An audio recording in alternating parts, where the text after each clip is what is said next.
Bon dia, què tal?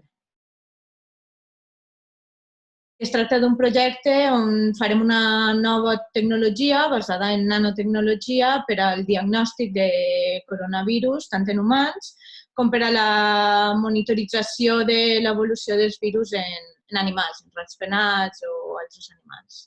En un primer moment, evidentment, ens centrarem en els humans, que és el que més pressa ens corre i més importància té ara mateixa, però sí que la mateixa tecnologia la volem fer servir després per a poder monitoritzar els beta-coronavirus, que són aquells perillosos per als humans, en animals, per a poder previndre futurs brots d'epidèmies com aquesta. El projecte són 2 anys, en teoria. Nosaltres ens vam comprometre que al primer any ja començaríem amb estudis clínics en humans, però ara mateix, veient com s'ha expandit la pandèmia, estem intentant accelerar al màxim tot. De fet, ja volem començar amb mostres al laboratori en els propers mesos, propers 2 o 3 mesos, per veure si podem accelerar tot. Intentarem que el primer any ja estigui en fases clíniques, diem. Volem accelerar al màxim. Aquest projecte estava previst per a que 2 o 3 persones es posaren a treballar amb això.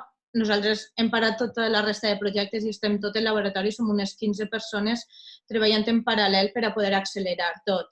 El que passa és que hi ha coses que no es poden accelerar. Si volem aconseguir uns reactius de qualitat i unes proves més bé fiables, hem de seguir els passos de la biologia i esperar el temps que calgui per tenir aquests reactius. Amb la pandèmia sí que s'ha posat molt el focus en el treball que fem els científics i s'està intentant fer una divulgació d'això. La ciència ha estat infrafinançada, això ho sabem tots, i ara els mateixos que ens retallaven dia a dia el finançament ara ens demanen solucions ràpides i fiables. El que nosaltres tenim esperança amb tot això és que s'hagi posat de manifest la importància que tenim tant la ciència bàsica com la ciència més aplicada per poder millorar i per poder fer front a aquest tipus de catàstrofes.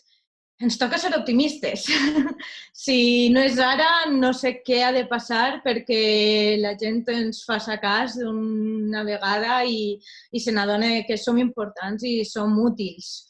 Que no som algú que està treballant al laboratori per fer res, sinó que podem fer un bé per a la societat en general.